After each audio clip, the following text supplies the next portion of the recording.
Muy buenos días, tardes, noches, estudiantes de segundo grado de secundaria. A ver, ¿no? Dependiendo obviamente de la hora que ustedes están viendo aquí el video, el día de hoy vamos a realizar el tema de movimiento rectilíneo uniforme, la primera parte. ¿Correcto? ¿Ya? A ver, lo voy a expandir un poquitito más. Ahí, correcto. Ya. A ver. Dice lo siguiente. El movimiento rectilíneo uniforme MRU es el movimiento más sencillo de analizar, por este motivo será el primero que estudiaremos para entender movimientos más complejos. ¿Ya? Tú mismo lo deduces. Mira, antes de bajar a leer lo siguiente, ¿no? Movimiento, tú sabes que es un cambio de posición, ¿correcto? Rectilíneo, entonces quiere decir que es en una línea recta. Uniforme quiere decir que todo va a ser parejito. ¿Correcto? Y así de simple. Dice, ¿qué es un MRU? Cuando vemos una escalera eléctrica notamos que ésta se mueve uniformemente. La rapidez es constante en todo momento. También en un aeropuerto vemos que la faja transportadora, el equipaje con rapidez uniforme. Las botellas para ser llenadas en las fábricas deben moverse a rapidez constante. Estos son algunos ejemplos en los cuales podemos apreciar la importancia del MRU.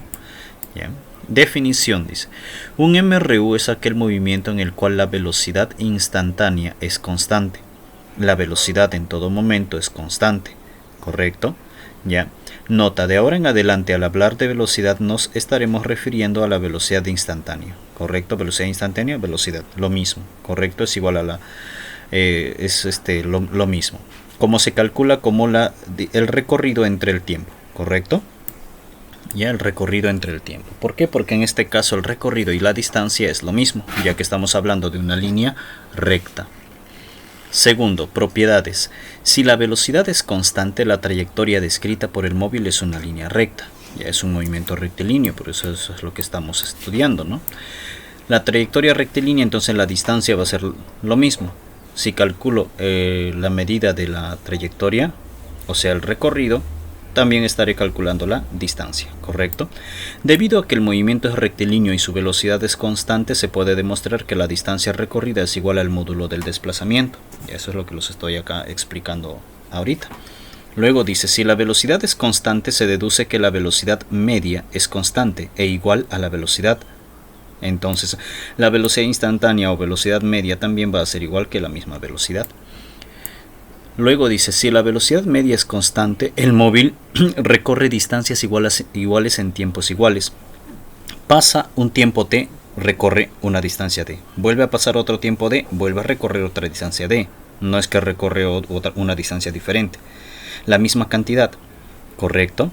¿Ya? Entonces, ese es el MRU. A intervalos de tiempos iguales, ya, distancias recorridas iguales. Ecuación del MRU. Esta es la ecuación más sencilla, la principal de todas, ¿no? La primerita, y vamos de aquí, empezamos ya todo lo que es el análisis del movimiento, ¿correcto? La distancia recorrida va a ser igual a la velocidad que tiene el móvil, ya que es la misma en todo momento, es una velocidad constante, multiplicado por el tiempo, ¿correcto? Por el tiempo que va a demorarse en recorrer esa distancia, ese desplazamiento que nosotros estamos ubicando ahí, ¿ya? Correcto. En el sistema internacional la distancia recorrida se mide en metros, la velocidad siempre es en metros por segundo y el tiempo en segundos, ¿correcto? ¿Ya? Luego dice, equivalencia, sabemos que un kilómetro equivale, se escribe como 1 km y equivale a 1000 metros, una hora es 60 minutos, que también se puede expresar en segundos como 3600 segundos, ¿correcto? Nota, dice, para transformar de kilómetros por hora, porque a veces la velocidad se muestra en kilómetros por hora, en nuestro país en casi todos los casos es kilómetros por hora, lo convertimos a metros por segundo de la siguiente manera. Si yo tengo una cantidad en kilómetros por hora, a esa cantidad la multiplico por 5/18, por esta fracción 5/18, y el resultado lo voy a obtener en metros por segundo. Si quiero desarrollarlo al revés, si tengo en metros por segundo y quiero tener kilómetros por hora, entonces igualito, la cantidad la multiplico, pero ya no por 5/18. Como quiero la inversa, entonces invierto la fracción 18 quintos y el resultado me quedaría en kilómetros por hora. ¿correcto? Así de sencillo. Esta de acá es una mnemotecnia para el MR1. Dice, tapando una letra con el dedo descubriremos cómo calcular la magnitud que estamos tapando. Entonces, primero acuérdate, arriba tiene que ir D, a la izquierda V, a la derecha T. Distancia, velocidad, tiempo. Si yo tapo la velocidad va a ser igual a la distancia entre el tiempo, porque están en una arriba, una abajo, es una división. Velocidad va a ser distancia entre tiempo. Si yo quiero el tiempo, sería distancia entre velocidad. Y si yo quiero la distancia, sería velocidad por tiempo, porque están en la misma línea. ¿Correcto? ¿Ya? De esa manera vamos deduciendo. ¿Ya? Entonces, luego tenemos aquí la ley de Kepler para el movimiento rectilíneo uniforme. ¿Ya? Cuando tenemos dentro de nuestro sistema de referencia un observador, ese observador va a ver lo siguiente, ¿no? La esfera se mueve un tramo, otra vez el tramo, otra vez el tramo, otra vez el tramo, en un área, ¿no? Estas áreas van a tener una constancia cuando se dividan con el tiempo. Analizamos acá, dice, un observador colocado en el origen de coordenadas observará que un móvil que describe MRU logra desplazarse de tal modo que el vector posición barre áreas iguales en tiempos iguales. Toda el área de ese triángulo con el área de ese triángulo con el área de ese triángulo son iguales en intervalos de tiempos iguales. Entonces, perdón. Entonces podemos determinar que el área 1 entre el tiempo 1 es igual al área 2 entre el tiempo 2, es igual al área 3 entre el tiempo 3, es igual al área 4 entre el tiempo 4, así sucesivamente. O sea que la división de estas cantidades siempre es una constante, es el mismo valor. ¿Correcto?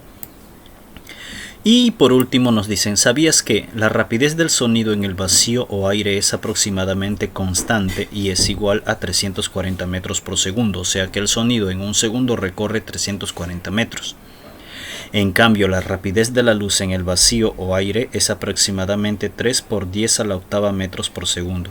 10 a la octava, ¿cuánto es? 8 ceros. O sea, multiplicado por 3 sería 300 millones de metros por segundo. Esa es la velocidad de la luz. 300 millones de metros recorre en un solo segundo. Hay una tremenda velocidad de diferencia entre la velocidad de la luz y la velocidad del sonido. Dice, lo que significa que conociendo la distancia media entre la Tierra y el Sol, aproximadamente 1,5 por 10 a la 11 metros, ¿ya? Podemos calcular el tiempo que demora en llegar los rayos solares a nuestro planeta, que es aproximadamente 8 minutos. ¿Ya? Una conclusión interesante sería que si el Sol dejara de existir, tardaríamos aproximadamente 8 minutos en darnos cuenta de su desaparición, porque son los 8 minutos que todavía vamos a estar viendo, ¿no? Porque lo que nosotros vemos son los rayos de luz ya del Sol, el destello luminoso del Sol, y cuánto tiempo se demora en llegar a la Tierra, 8 minutos. Luego de eso no recibimos más, pero no es que desapareció en ese tiempo, sino 8 minutos antes había desaparecido el Sol. Correcto, habría desaparecido si en el caso fuese así, ¿verdad? Desarrollamos los siguientes ejercicios y eso ya lo vemos en un siguiente video.